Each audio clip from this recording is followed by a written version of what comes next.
Yeah. I think this is Fred Elwell. Who? Fred Elwell. He was an artist, lived in Beverley, quite good apparently. Never heard of him. Who's it by? I don't know, I can't see a label. Who is this then? Oh, Mary Elwell by Frederick Elwell. Must be his wife. Oh yeah. Do you think she was an artist too? Look, there's some paintbrushes behind her. No, I don't think so. I think they must be his. Ah, yeah. Yeah. Yes, suppose so.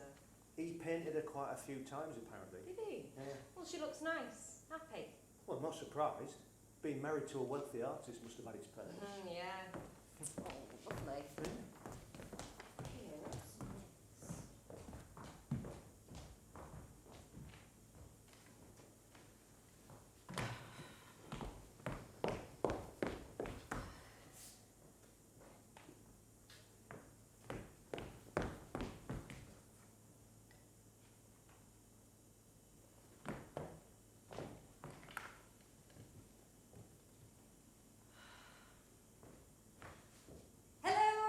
Welcome, good evening. My name is Laura and welcome to our lecture for today.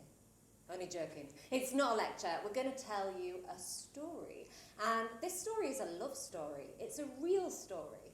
And it's about one of Beverley's great artists. Can anyone guess who that is? It's Mary Elwell. But it's also about her husband, Fred. Now, this portrait of Fred was painted by Mary and shows Fred in his studio. Not only does it show an artist at work, it demonstrates the skill of the other artist, Mary, formerly Mary Dawson Holmes. Now, this portrait of Mary, painted by Fred, shows her in a relaxed pose.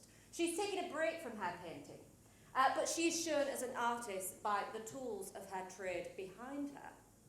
Now, these portraits have been paired because they show the artists, well, not only as models, but as artists.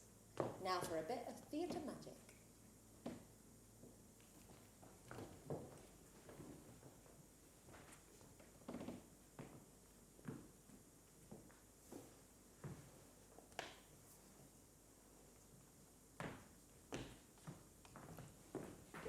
Now this story spans many years and we picked out the highlights, which means we do skip along at a bit of a pace, so please try and keep up.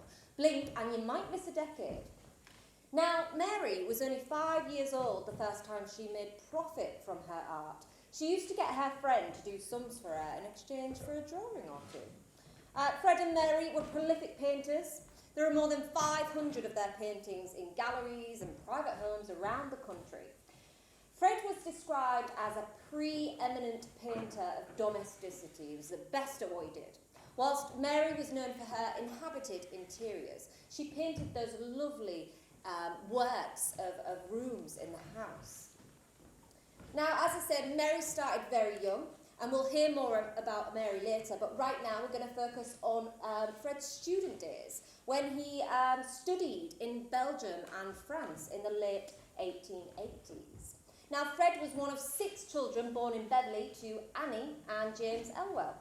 He was a teenager when he started to show the skills that would enable him to carve out a career as a painter. But it all started when he was awarded to study at the Lincoln School of Art. Aunt Margaret, please don't fuss. Freddie, your father has asked me to make sure you're well looked after here in Lincoln. Yes, Aunt And Margaret. you take every opportunity you can. Yes, Aunt Margaret, I know, but I'm fine, honestly. Freddie, you are about to meet the head of the Lincoln School of Art. You must make a good impression. Yes, Aunt. Come here. Good morning. Good morning, Mr. Webster. This is my nephew, Freddie. Frederick Elwell, sir. So you're the fellow who won the Gibney Scholarship? Yes, sir. Show him your portfolio, Freddie. Yes, please do.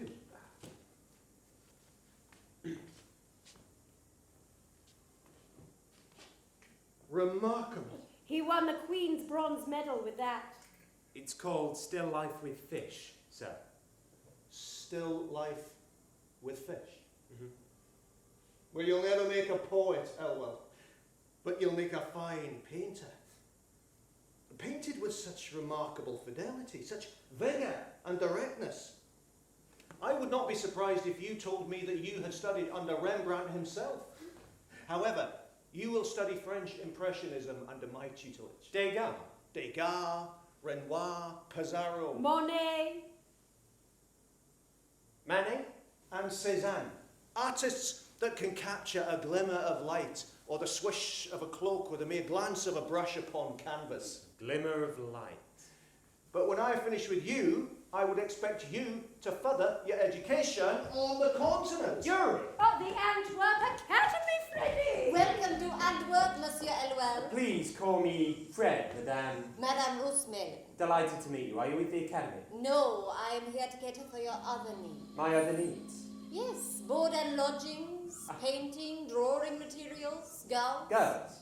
Models for you to draw. I see. Is this your first time in Antwerp? Yes, it is. Then I will show you the city, the festivals, the carnivals, the lights. You are going to like it here. Sounds wonderful, but for now, could you tell me which way it is to the Academy? Monsieur Elwell! Hello. I am Monsieur von Hevermont, your tutor here at the Antwerp Academy. Now, let us get a few things straight before we commence. You will start at 9:30 a.m. You will study for 7 hours each day. You will be awake, punctual, and sober. If not, you will be shown la porte, La Porte. the door. You will be gone. There are 2,000 students here, Monsieur Elwell, and I cannot afford to waste my time on idlers. You are here to work. And remember that for the money that your father pays to keep you here, he could keep 4 pigs at home. I don't think my father keeps any pigs, sir. Exactly. That is because he wastes all his money on you.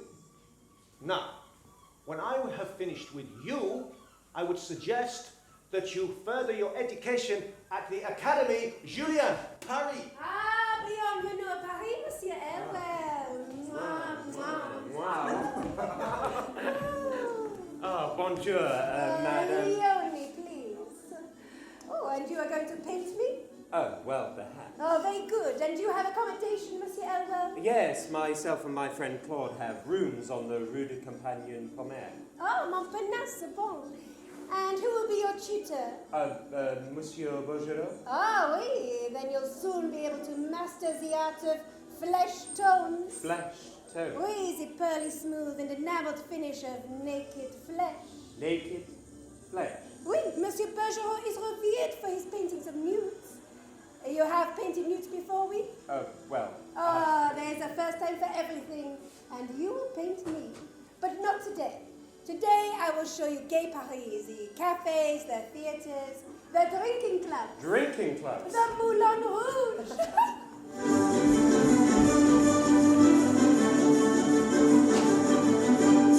Quite a lively time for Fred during his stay in Antwerp and Paris, frequenting the cafes and bars and mixing with some of Europe's great painters, such as Henri de Toulouse-Lautrec, Paul Gauguin and Henri Matisse, with whom he studied.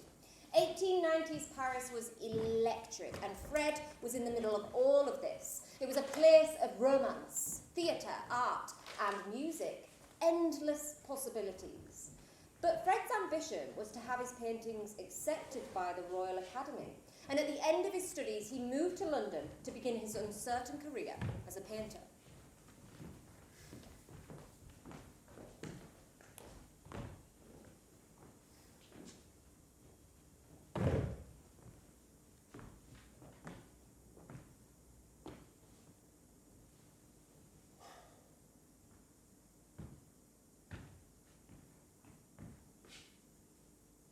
Hello, Fred. Father. How are you? I couldn't be happier, Father. Really? Well, I have a place to live. I have some work at least, Father. Ah, yes, well, what work? Portraits, mainly. Does it pay? Pays the rent. Is this yours? Yes. A friend of yours? Of a sort. I see. She's just a model. Just a model. Does she have a name, this model? Leonie. Leonie. She's French. Well, it's very good. Thank you. And will this fetch enough to pay the rent? For a week? Yes. Just 1 week? Yes, exactly 1 week's rent. Oh, you have a buyer? Yes, my landlord. Ah. And can you afford to eat as well? On occasion. On the occasions you come home, Fred, yes, but here? I've learned to cook a pretty good omelette, Father. Well, your mother will be pleased. What news from Yorkshire, Father? Well, George has finally passed away. George? The mace bearer, Mr. Monkman. I'm surprised he lasted that long. I didn't think he would live long enough for me to finish his portrait. His pallor was dreadful. I had to keep plying him with brandy to keep him upright, and why he looked so morose, I have no idea. Well, did you know his father was a donkey man from Withens? A donkeyman? Yeah, quite a character by all accounts. Speaking of which, how is Claude? Claude? He's given it all up. Oh. Yes, he's gone to go and pan for gold in the Yukon. Why am I not surprised? I don't know, Father. Why are you not surprised? Because being a painter is a precarious existence, Fred. You need a commercial bent, something that will pay a regular income, not the uncertainty of commissions alone. It's just not me, Father. Why don't you come home, Fred? Just for a while. I need to be here, in London. If I'm to get my work on at the Royal Academy, I need to be here. You need to restore your health first.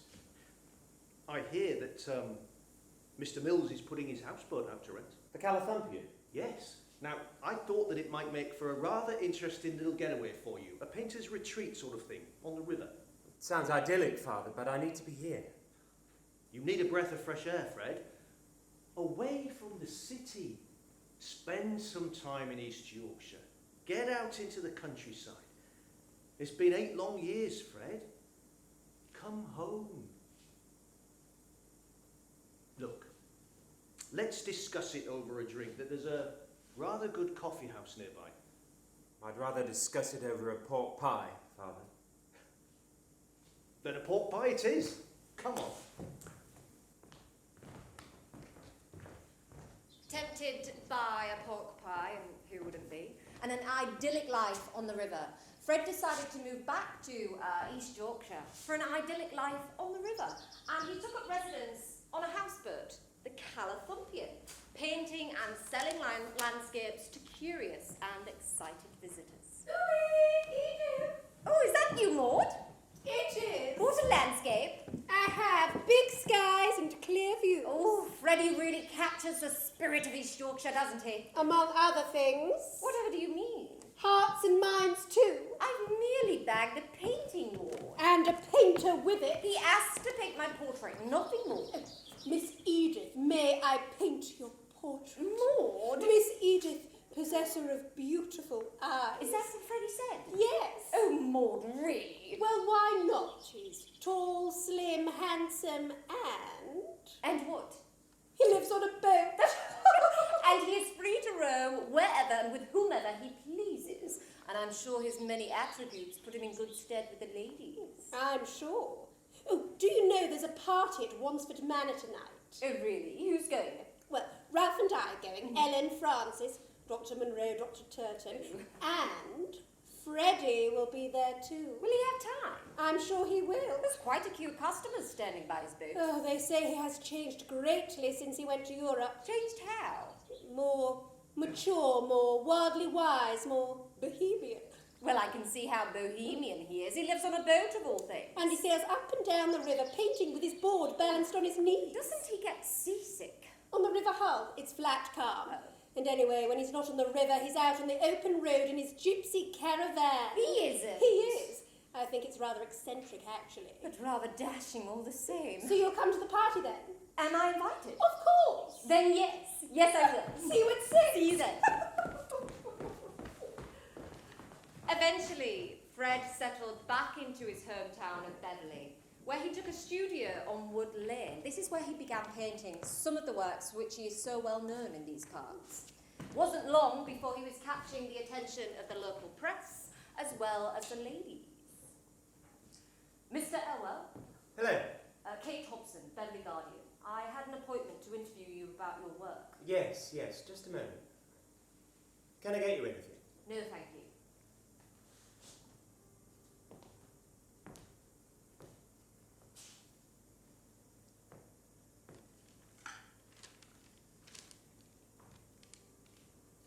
Welcome to my studio. Are you taking notes? Yes, is that all right? Yes, yes. Do you mind if I sketch you while we talk? Oh, no, not at all. Do you draw everybody in Beverley, Just about, yes. including journalists? You're my first. And you're my first artist. Well, what can I tell you? Tell me about your work. What are you painting currently? What inspires you? What do you look for? I look for honesty. I paint what I see. And what do you see? I see people, places, buildings, people at work, people doing real work. Real jobs, you know. Isn't being a painter a real job? People can live without paintings. Ah, yes, but people can't live without beauty and inspiration, Mr. Elwell. Isn't that what you provide? Perhaps. And what are you painting presently? One or two pieces, portraits mainly. Anyone our readers might know? Both ladies, businessmen, civic gentry, the great and the good and the old and the tired of East Yorkshire. It's a portrait-hungry age we live in, no? Indeed it is. People can't seem to get enough of themselves, a nice picture of their own serious face staring back at them from the boardroom walls. But what excites you? I'm at my happiest when I am painting people at work, for then they are never more their real selves.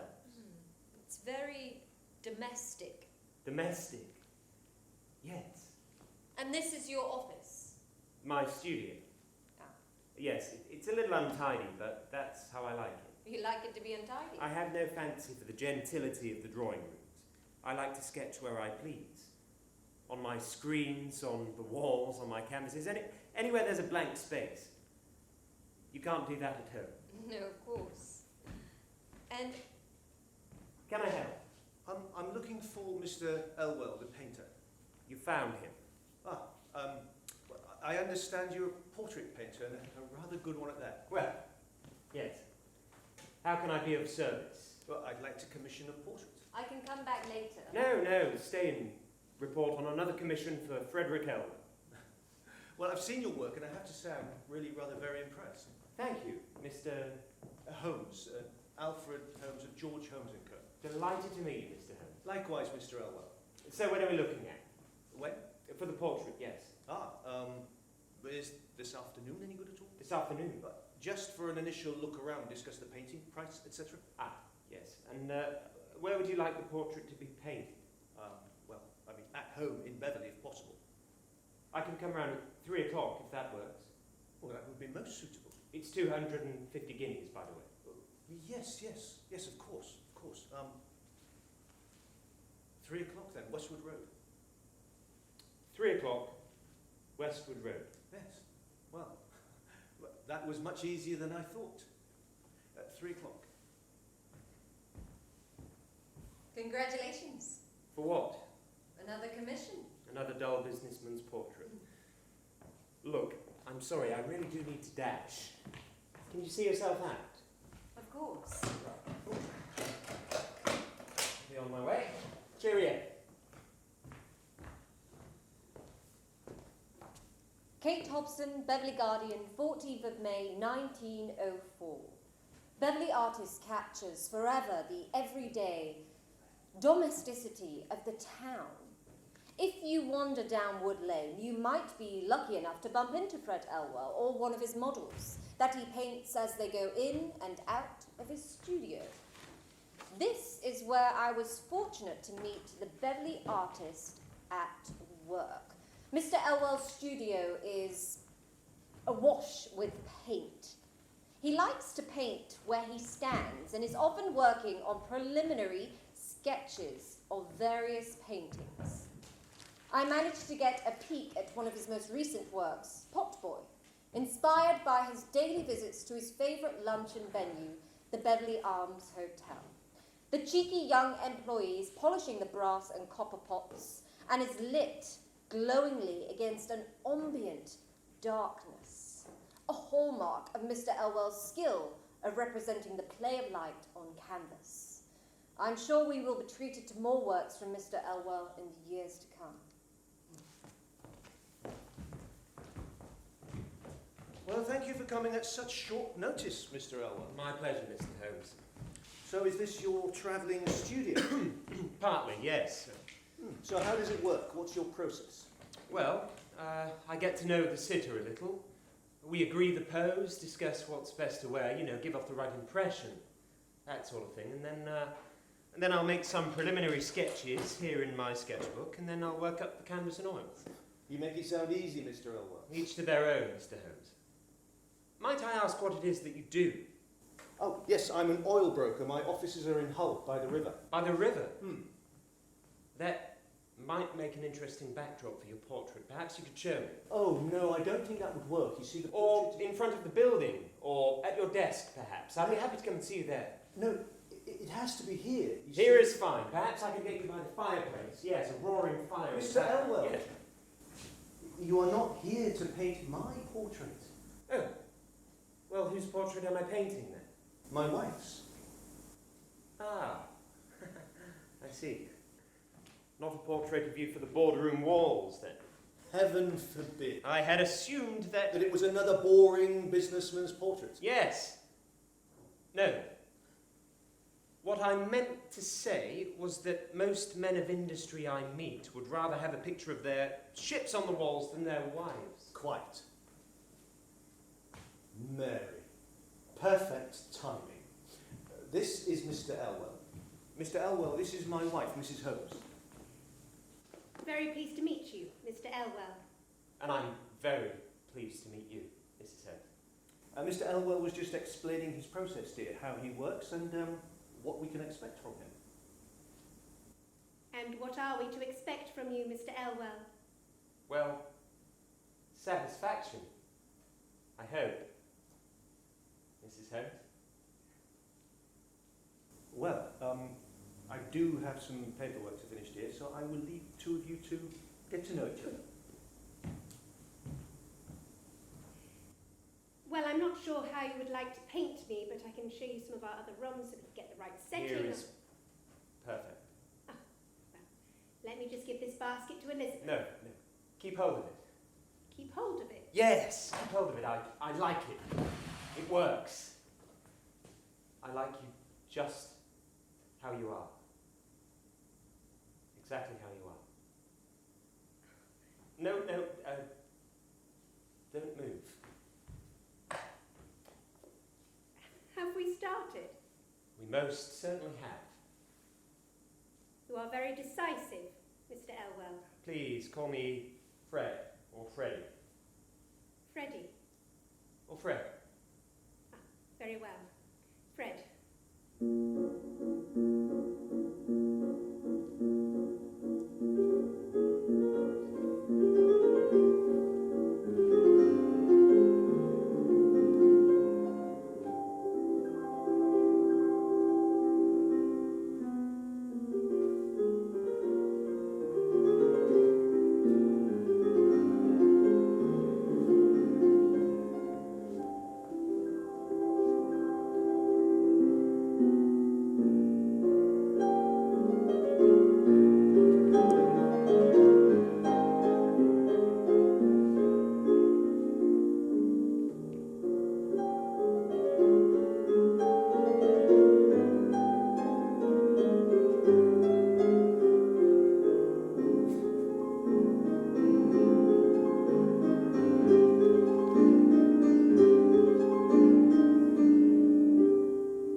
finished, Mary. Freddie, you finished? I'm bursting to see it. Wait. Cover your eyes. But I'll walk into something. I'll guide you. Close your eyes. To me. Ready? Yes. You can open them now. Oh. Oh, Well, well what? I look so sad Thoughtful, I'd say. and sad. Is that how I looked? It's what I saw. I only paint what I see. And you saw sadness? I saw you. I saw your true nature beyond the mere facial expression. And what is my true nature exactly? A thoughtful, intelligent woman. A sad, thoughtful, intelligent woman. I painted you exactly as I saw you, exactly as you were, the moment you first stepped in from the garden. I aimed to represent the true emotion upon the canvas. Whatever it is that is going on behind those eyes, Mary, I do not know. But whatever it is, it shows.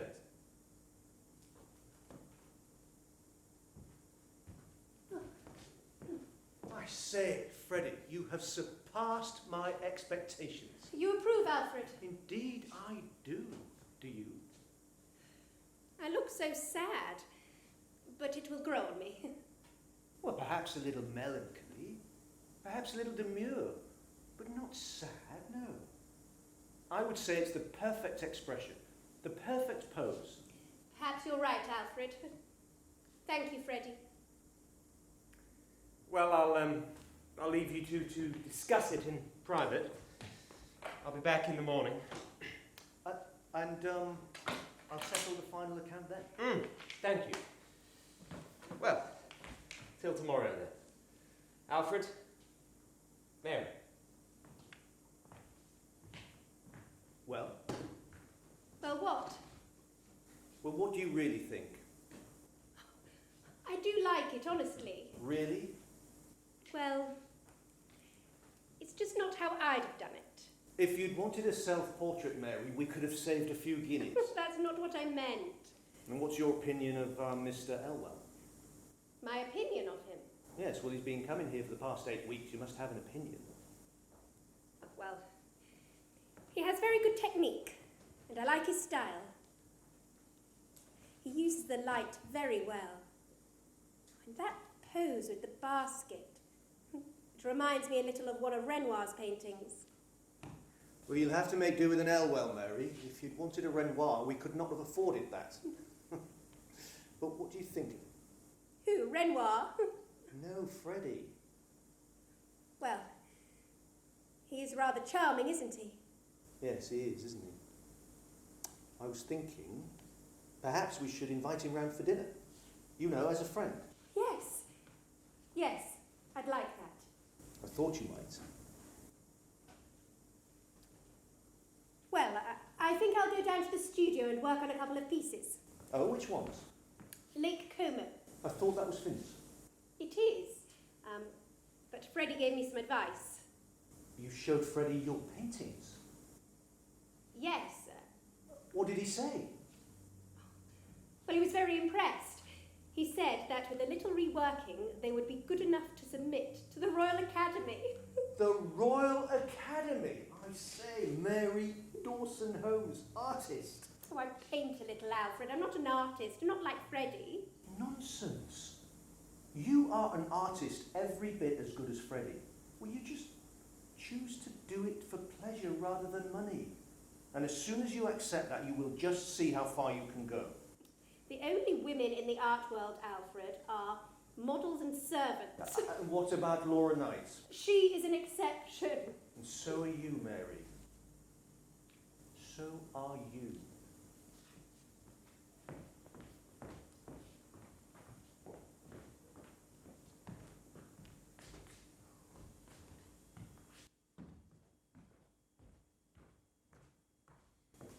The fact fact that Mary was a skilled artist with her own studio before she met Fred seems to have been lost in time. Yes, Fred did advise and encourage Mary, but she was not his pupil, as many have assumed. An assumption based on the fact that we live in a patriarchy, and at this point in time, most women were expected to stay at home. And so, Mary worked more on her paintings at Fred's suggestion and submitted them to the Royal Academy. They were accepted along with Fred's portrait of her, and she became both artist and subject in the same exhibition. Mary and Fred and Alfred too became very good friends over the next few years. They would sail up and down the river on their houseboat, painting and meeting friends, and the three of them grew ever more closer. What time is Freddie arriving, darling? Shouldn't we have set off by now? Oh, he should be here soon. He's just waiting for the post. Eager to get his hands on a copy of the English Illustrated magazine. Oh, yes, he's keen to read the reviews of the summer exhibition. Yes, ever hopeful of a good write-up. Aren't we all? Speaking of which, Bar House has had a very good write-up. Bar House, a good write-up in what? Country Life. Showing off, are they? It's in the property section, Alfred. It's up for sale. Bar House for sale? Bar House, yes. Bar House attached to the bar corner of York Road? Yes. Good Lord, really? I'd like to view it, Alfred. Why? You know I've always set my heart on it. I do. Then I can make arrangements. Well, how much are they asking for it? Undisclosed, price and application. Of course. What does it say about it? A once-in-a-generation opportunity has arisen to purchase one of Beverley's finest homes in the tranquil town centre location of North Bar Within. This imposing Georgian property is considered to be one of Beverley's most iconic houses.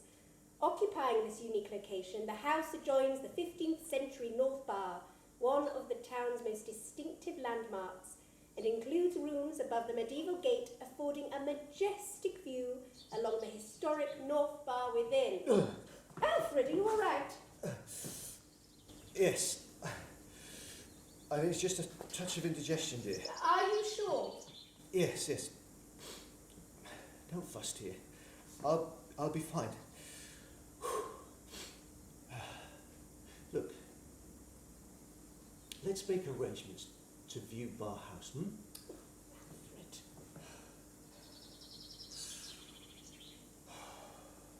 Well, Freddie should be here any moment now. He'll make you feel a lot better, I'm sure. I hope so. Come on! Ah, Here here he he is. is. Here he is.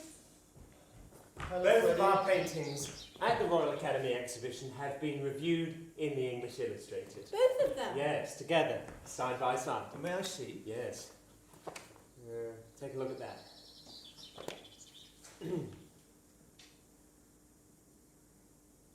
Oh dear. What? Well, have you read the introduction? No, I didn't bother with that. Well, perhaps you should have. Listen to this. In expressing the judgment that the Royal Academy exhibition of 1909 will not add appreciably to the reputation of British art, I find myself sustained by a pretty general consensus of critical opinion. There are to be found on the walls of Burlington House this spring a very few paintings of exceptional merit. But the number that can be ranked in the first class, even the first class of modern art, is so limited as to lead one to the conclusion that our artists are clinging to the skirts of convention rather than seeking an advanced goal of endeavour. Oh dear, that is disappointing. Let me take a look at that.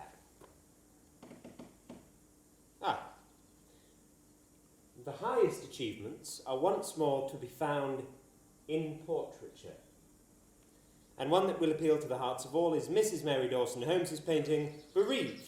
The bright light of day suggests the surging life of the outside world, in contrast with the chamber of mourning that is dedicated to the bereaved woman, the memory of a life that no longer is.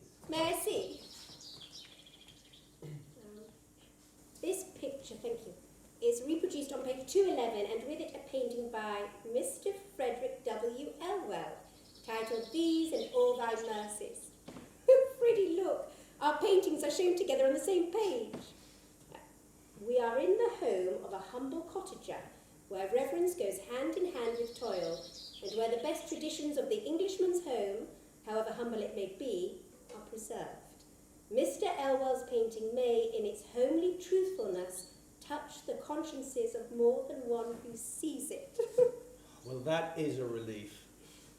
I say, is that Mrs. Prest? Yes, she sat for me. She looks very sad. She has just lost her husband, Alfred. Ah, poor creature, of course. So what future would you paint for her now, A happy marriage to a wealthy oil-broker who sweeps her off her feet. And would her poor departed husband approve of such a marriage? He would have positively encouraged it, my dear. And why an oil broker? Why not a dashing young artist, eh? Well, you wouldn't want her to spend the rest of her days penniless now, would you, Alfred?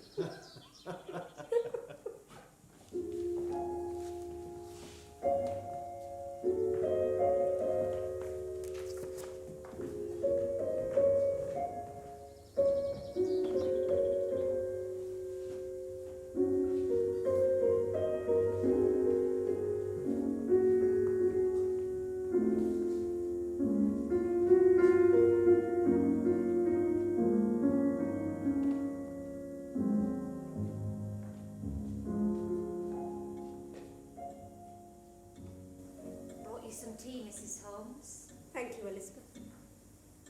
How is Mr. Holmes today? He grows weaker and weaker by the day. I was so hopeful that when we moved to Bar House, that we would live here forever. But no sooner had we unpacked... Sorry. Oh, we're all praying for him, Mrs. Holmes. Thank you, Elizabeth. Hey, there's a letter come for you. I think it's from Mr. Elwell.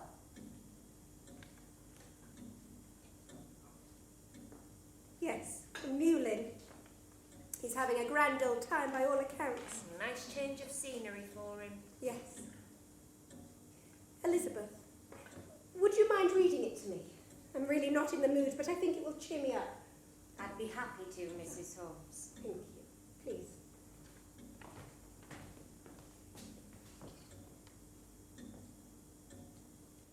My dear Mary and Alfred, I do hope you've settled into your beautiful new home. I have settled into the artist colony here at Lamona, where my good friends Laura and Harold Knight, Alfred Munnings, and all are looking after me with great affection. The village here is much as I remember it, perched above a gloriously rocky coast, with the harbour below and a small sandy cove. It is a positive breath of fresh air and such a welcome change. We paint by day and we drink in the bar downstairs on the evening, where the talk is always of painting, painting, painting. May I? Of course. Thank you.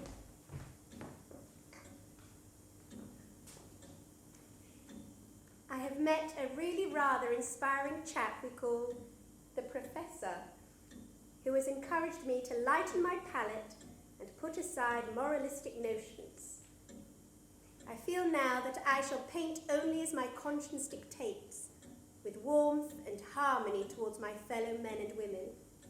I am learning much and having fun into the bargain. It really is very reminiscent of my student days. Your affectionate friend, Freddie. Well, that is heartwarming to hear. Perhaps he should take Mr. Holmes with him next time. The sea air might aid his recovery. It might, but perhaps the brandy, cigarettes and nude models wouldn't be so much good for his heart. Quite. What did Dr. Monroe say? That he should get plenty of good food, clean air, sufficient rest and exercise, and avoid anything too stressful or exhausting. Did he say what it is that ails him? He did, and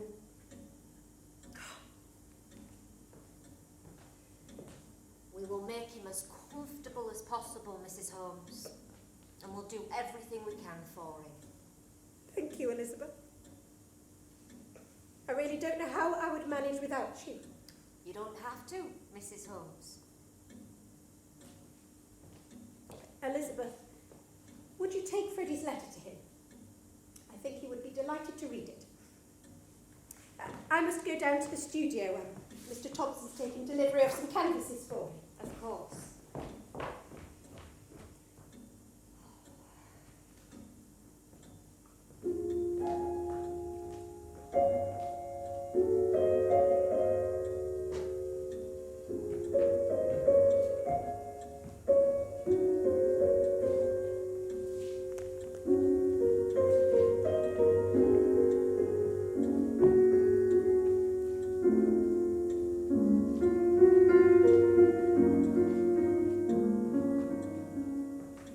Mr. Elwell, to see you, Mr. Holmes. Thank you, Elizabeth. Do show him in.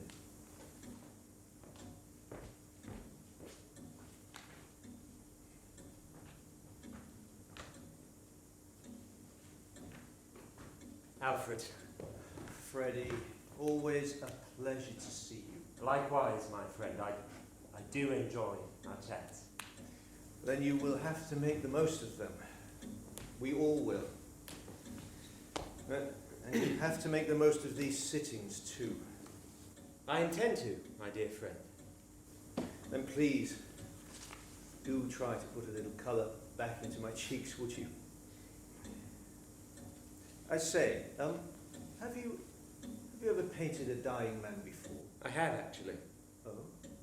One of my old tutors in France, Charles Tillot. Tillot? He was an impressionist, exhibited alongside Degas many times.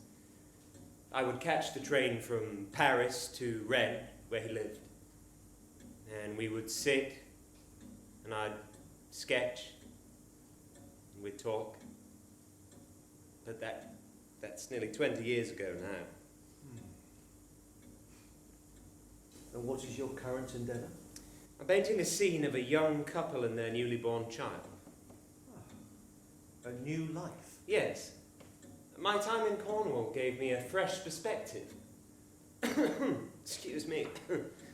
I wanted to try a lighter touch, create a painting with a feeling of fresh air, natural light and hope. Hope? Yes, hope for the happy couple and the coming of spring and all of its associations that the mother cradles in her arms. And what will you call it? Firstborn. Act? And when will it be finished? Heaven knows. Still waiting for the firstborn to be born to finish it. Well, it sounds wonderful. I do hope that I shall be around to see it when it is finished.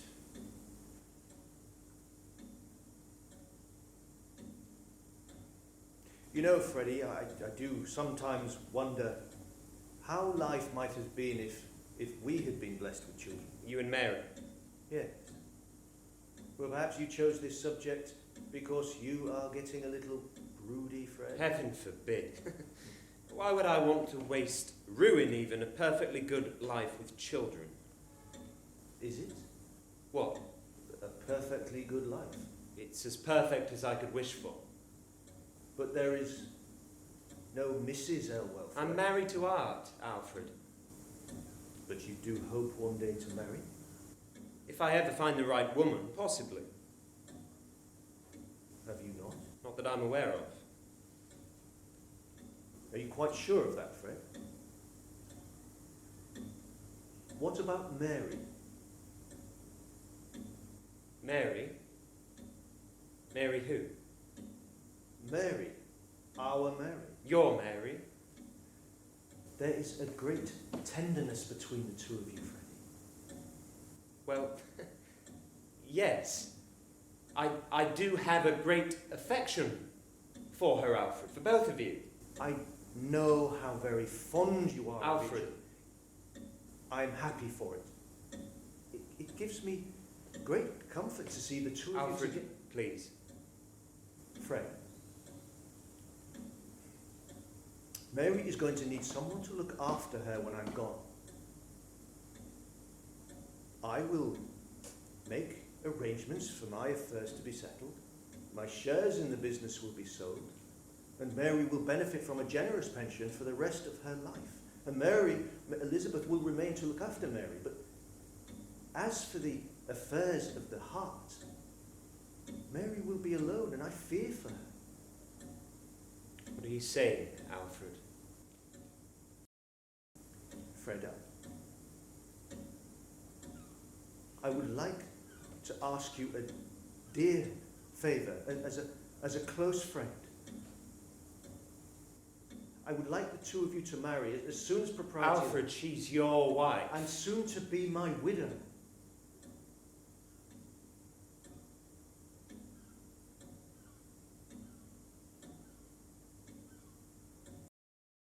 I don't know what to say. Say you will. It will give me great solace to know that you will do this. But what about her? What if I ask her and she says no? My dear boy, you might be surprised. You have discussed this. Let me just say, Mary knows her own mind and she will never do anything she does not wish to do. But you have my blessing to ask her, and Mary has my blessing to accept.